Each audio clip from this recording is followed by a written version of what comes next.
নমস্কার, কেমন আছেন আপনারা সবাই? আশা করছি ভালো আছেন। আজ চলে এলাম একটা রেসিপি নিয়ে।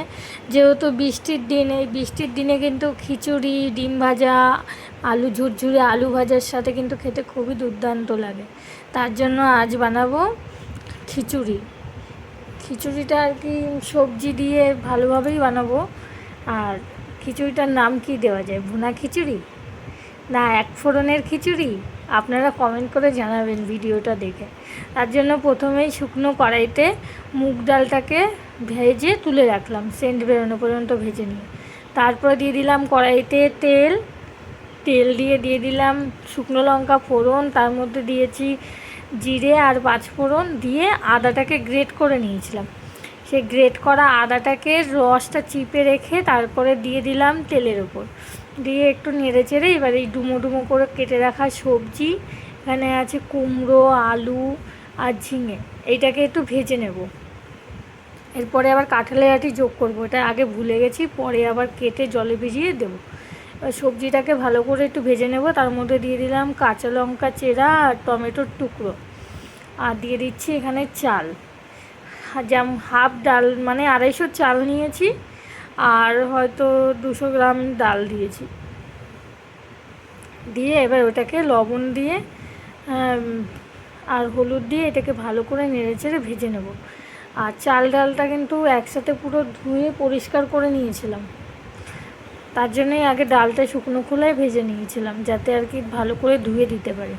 এই দেখুন জলটা শুকিয়ে এসছে, চাল ডাল দেওয়ার পরে ভালো করে একটু নেড়ে চেড়ে শুকিয়ে নিয়েছি। এবার দিয়ে দেবো পরিমাণ মতো জল।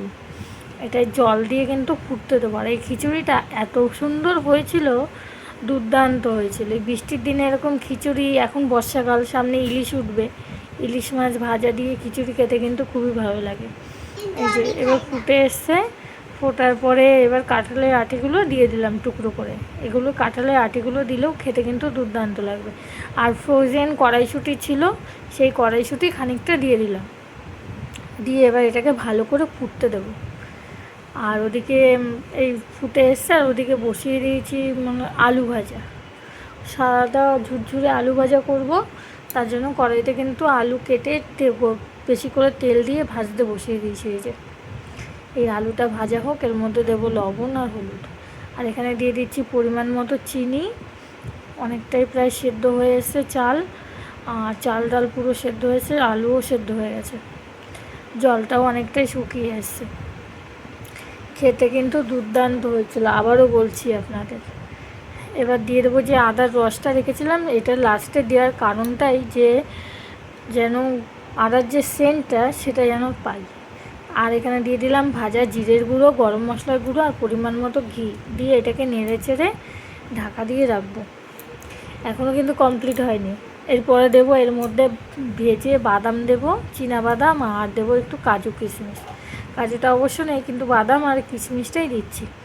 আলুটা আমার ভাজা হয়ে এসছে, এবার এই বাদামগুলো ভেজে নিচ্ছি। আলুটাকে তুলে নিয়েছি। আবার এই কালো কড়াইটা দেখে আপনারা কেউ কিন্তু বাজে মন্তব্য করবেন না।